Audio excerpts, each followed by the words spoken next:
అండి, నా పేరు సింధుజ. మా ఆయన పేరు శ్రీకాంత్ రెడ్డి. మా డాడీ పేరు రేగురి ప్రకాష్ రెడ్డి. నేను వరంగల్ జిల్లా పర్కాల మండలం వెల్లంపల్లి గ్రామం నుంచి వచ్చాను. మా డాడీ చిన్నప్పటి నుంచి వ్యవసాయంలో ఉన్నారు. సో తాను కమర్షియల్ క్రాప్స్ లైక్ కాటన్, పసుపు ఇలాంటివి పండించేవాళ్ళు.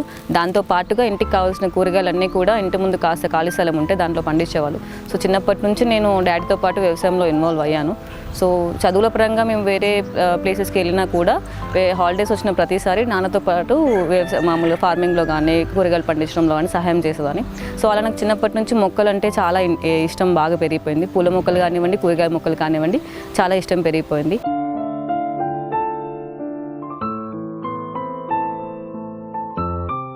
నాకు 2014లో మ్యారేజ్ అయిందండి శ్రీకాంత్ రెడ్డితో. వాళ్ళు కరీంనగర్ చెల్లూరు.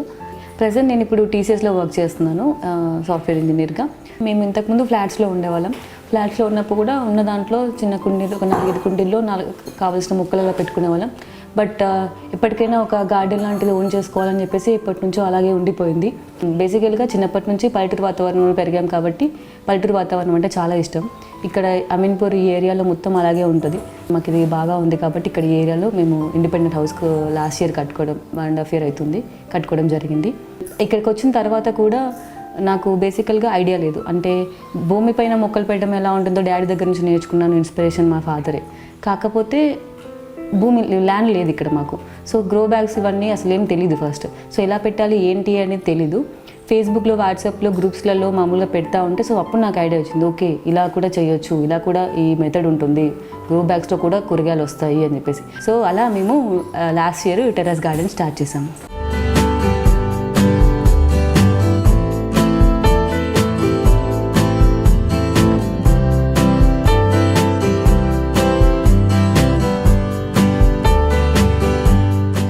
సో ఇదండి మా టెర్రస్ గార్డెన్. సో ఇందులో ప్రస్తుతానికి అన్ని ఆకుకూరలు, కొన్ని కూరగాయలు కూడా పెంచుతున్నాము. మేము ఫస్ట్ స్టార్ట్ చేసింది ఆకుకూరలతో అనమాట. సో ఈ గ్రో బ్యాగ్ వచ్చి ఆల్మోస్ట్ 3 into 3 feet సర్కిల్ అండి. సో ఇందులో మనకు ఆకుకూరలు పెంచుకోవడానికి అనువుగా ఉంటుంది.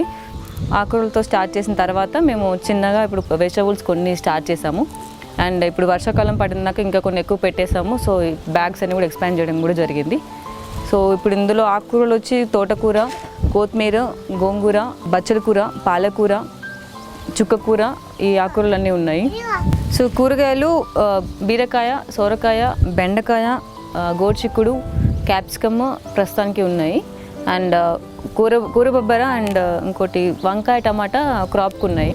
సో ఇంట్లో కూడా నాకు బాగా సపోర్ట్ అండి. మా అత్తయ్య కానీ మా ఆయన కానీ బాగా సపోర్ట్. సో వాళ్ళంతా కూడా దీనికి హెల్ప్ చేశారు సెటప్ చేసుకోవడానికి.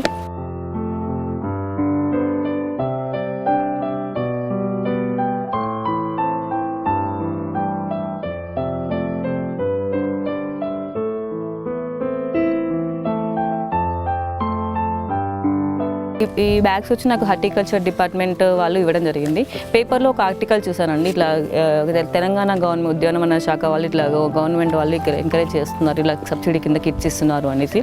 మేము వెళ్ళాము నాంపల్లికి. సో ఒక 5 minutesలోనే ప్రాసెస్ అంతా అయిపోయిందండి. సో ఈ వైట్ కలర్ ఈ బ్యాగ్స్ అనేవి కూడా నాకు ఈ మిగతా కావాల్సిన సామాగ్రి అంతా కూడా నేను హైదరాబాద్ నుంచి తెచ్చుకోవడం జరిగింది. సో ఈ బ్యాగ్ వచ్చి 9 to 12 సైజ్ బ్యాగ్ అండి. సో ఇందులో నేను ప్రస్తుతానికి క్యాప్సికమ్ అండ్ వంకాయ కూడా పెట్టాను. అండ్ ఈ బ్యాగ్ వచ్చి ఆ గ్రో బ్యాగ్లోనే చిన్నది, ఆల్మోస్ట్ 2 feet లెంత్ ఉంటుంది. దీంట్లో నేను గోంగూర, చుక్కకూర, ఇందులో కొత్తిమీర అనేది వేయడం జరిగింది. అండ్ ఈ బ్యాగ్ వచ్చి 12 into 12 అండి, అంటే 1 feet హైట్, 1 feet విడ్త్ ఉంటుంది. ఇందులో ఒక వంకాయ కానీ, టమాటో కానీ, లేదంటే క్రీపర్స్ కూడా అది కానీ పెంచుకోవడానికి ఇది అనువుగా ఉంటుంది. సో మట్టి వచ్చి మేము ముందే ఒకటేసారి ఒక ట్రాక్టర్ నిండా ముందు పోయించుకున్నాము. ఆ మట్టితో పాటు మాకు చుట్టూ ఇది పల్లెటూరు వాతావరణం చెప్పాను కదండి. సో చుట్టుపక్కల పాలు పోసే వాళ్ళు ఎక్కువ ఉన్నారు. సో వాళ్ళ దగ్గర నుంచి మేము పశువుల పేడ మిశ్రమం కూడా తీసుకొచ్చుకొని దాంతోపాటు కొబ్బరి పొట్టు బ్లాక్స్ కూడా హైదరాబాద్ నుంచి తెచ్చుకున్నాము. సో అవి 3 సమపాల్లో కలిపి మేము ఈ బ్యాగ్స్లో మట్టి నింపుకోవడం కూడా జరిగింది. సో దాంతోపాటు వాళ్ళు హార్టికల్చర్ డిపార్ట్మెంట్ వాళ్ళు ఇచ్చిన వేపపిండి కూడా ఇందులో కలిపాము. దాదాపు రోజు చూసుకుంటామండి, ఎవ్రీడే 1 hour రోజు మొక్కల్ని అబ్జర్వ్ చేసుకొని పురుగులు ఏమన్నా చీడ పట్టిందో చూసుకొని ఎవ్రీడే అక్కడికే తుంచి పారేస్తూ ఉంటాను. అది భరించలేనంతగా పెరిగిపోయినప్పుడు అప్పుడు వేప నూనె కానీ, వేప కషాయం కానీ ఇంట్లోనే ప్రిపేర్ చేసుకోవడం కూడా జరుగుతుంది. అండ్ ఇంకొకటి వచ్చి మేము పంచగవ్య కూడా తీసుకున్నాము. 15 రోజులకు ఒకసారి, అది ఆవు పేడ, ఆవు మూత్రం మిశ్రమంతో చేస్తారు పంచగవ్య అంటే. సో అది 15 రోజులకు ఒకసారి అది కూడా ఇవ్వడం జరుగుతుంది.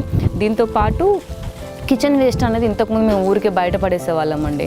సో అలా కాకుండా కంపోస్ట్ ఇంపార్టెన్స్ కూడా తెలుసుకొని మనకు డైలీ కూరగాయల వేస్ట్ ఏదైతే ఉందో సో దాన్ని మేము కంపోస్ట్ లాగా వెనకాల బ్యాక్యార్డ్లో పెట్టుకున్నాము. సో ఎండుటాకులు కూరగాయల వేస్ట్ అంతా కలిపి మేము కంపోస్ట్ చేయడం కూడా జరుగుతుంది. సో దాన్ని అది 2 నుంచి 3 నెలలు పడుతుంది కంపోస్ట్ అవ్వడానికి. సో అది కూడా మొక్కలకు పీరియాడిక్గా వేయడం జరుగుతుంది. సో పెస్ట్ వచ్చి చిన్నగా పెయిన్ అట్లాంటివి వచ్చినప్పుడు మీలీ బగ్స్ వచ్చినప్పుడు చేత్తోనే తీసి పారేస్తూ ఉంటాను. బాగా ఎక్కువ వచ్చినప్పుడు 3 ml వేప నూనెని 1 లీటర్ వాటర్లో కలిపి అండ్ కుంకుడుకాయ అని దొరుకుతుంది మామూలు పల్లెటూర్లలో, అది వాటర్లో నానబెట్టి దాంతోపాటు కలిపి స్ప్రే చేసిన పర్లేదు.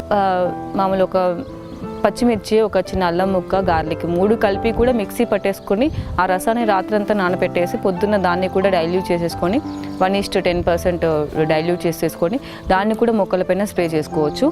అండ్ కొన్నిసార్లు ఈ సొరకాయ కానీ బీరకాయ కానీ ఏంటంటే పిందెలు పువ్వు రాకముందే రాలిపోతూ ఉంటాయి. సో అప్పుడు పుల్లటి మజ్జిగ తీసుకొని 50% డైల్యూషన్ చేసి మొక్కలపైన స్ప్రే చేయడం జరుగుతుంది.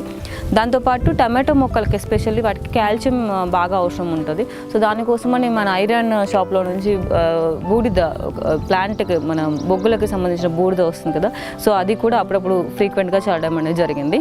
సో ఇంతకు మించి నేనేం పెద్దగా అది అసలు పెద్దగా కాదు, అసలు ఏ కెమికల్ యూజ్ చేయలేదు మొక్కలకి ఇంతవరకు.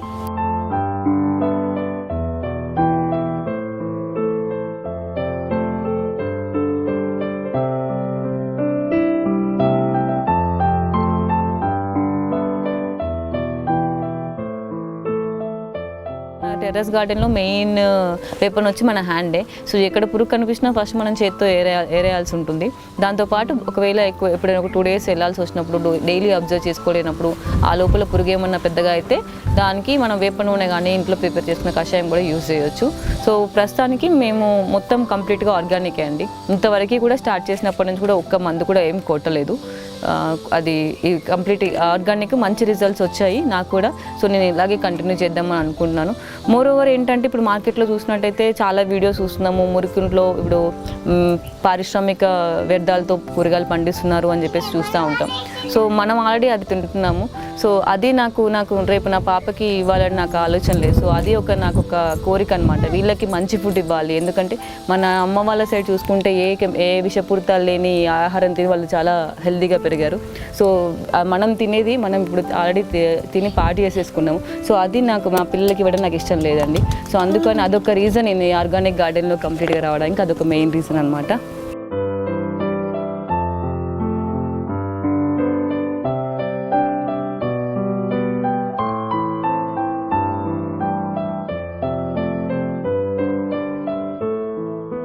బేసిక్గా మాకు ఫస్ట్ నుంచి ఆకుకూరలు ఎక్కువ తింటాము. మేము ఆల్మోస్ట్ ఇప్పుడు 6 months నుంచి ఆకుకూరలు కొనడమే మానేసాం. ప్రస్తుతానికి ఇప్పుడు బెండకాయ అండ్ గోరుచిక్కుడుకాయ క్రాప్ వస్తుంది. ఫ్యూచర్ ఆలోచన ఏంటి అంటే ఇంకా ఏది కొనకూడదు, ఇంకా అన్నీ ఇక్కడ ఆర్గానిక్ గార్డెన్లు. ఎందుకంటే నాకు ఇంకా నమ్మకం కూడా వచ్చేసింది, అన్నీ బాగానే వస్తున్నాయి క్రాప్స్. సో అన్నీ ఇంక ఇక్కడే పండిద్దామనే ఆలోచన కూడా ఉండింది నాకు. పిల్లలకి కుటుంబ సభ్యులకి మంచి ఫుడ్ ఇవ్వాలి అనే ఆలోచన కనుక మీరు గట్టిగా ఉన్నట్టయితే ఈ సమయం లేదు అనేది మ్యాటర్ కాదు అని చెప్పేసి నా ఉద్దేశం. అండ్ ఆక్సిజన్, ఫ్రెష్ ఎయిర్కి ఫ్రెష్ ఎయిర్. సో మీకు హెల్త్కి హెల్త్ వస్తుంది. సో కొత్తగా స్టార్ట్ చేసే వాళ్ళకి నేను ఇచ్చే సలహా ఏంటి అంటే ఫస్ట్ ఏదైనా చిన్నగా ఆకుకూరలతో స్టార్ట్ చేయండి. ఎందుకంటే ఆకుకూరలకి పెస్ట్లు ఎక్కువ రావు అండ్ మీకు కాన్ఫిడెన్స్ కూడా వస్తుంది. అండ్ 15 daysలో మీకు క్రాప్ వచ్చేస్తుంది. సో కంటిన్యూస్గా హార్వెస్ట్ ఉంటానే ఉంటుంది. అది మీకు ఒక కాన్ఫిడెన్స్ ఇస్తుంది, నెక్స్ట్ నేను గ్రో చేయగలను అని చెప్పేసి. అండ్ ఒకటేసారి పెద్దగా స్టార్ట్ చేయకండి, స్లోగా ఎక్స్పాండ్ చేసుకుంటూ వెళ్ళండి. అండ్ ఆర్గానిక్ గార్డెన్లో మీకు కావాల్సింది పేషెన్స్ అండి. సో ఫస్ట్ టైం పెస్ట్ వచ్చేసి మీరు అవ్వగానే కంగారు పడిపోయి కెమికల్స్ అవి స్ప్రే చేయకుండా ఓపిక్గా కూర్చొని ఓపిక్గా చేసుకుంటే మీరు ఇందులో సక్సెస్ అవుతారని చెప్పేసి నేను నా ఎక్స్పీరియన్స్తో చెప్తున్నాను. అండ్ చాలామంది ఇంకోటి ఇన్వెస్ట్మెంట్ గురించి కూడా ఆలోచిస్తూ ఉంటారు, ఇన్ని పెట్టాలా అది అని. నాకు తెలిసి మీరు బయట ఫుడ్ తిని పొట్ట పాడు చేసుకొని హాస్పిటల్స్కి పెట్టే బిల్లులతో పోలిస్తే ఈ ఇన్వెస్ట్మెంట్ చాలా తక్కువ అండి. సో ఇది నా ఉద్దేశం. The only thing what you should have is the patience and a small amount of time. 24 hours 1 hour you are spending for your family is doesn't matter.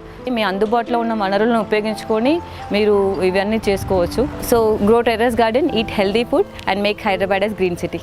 Thank you.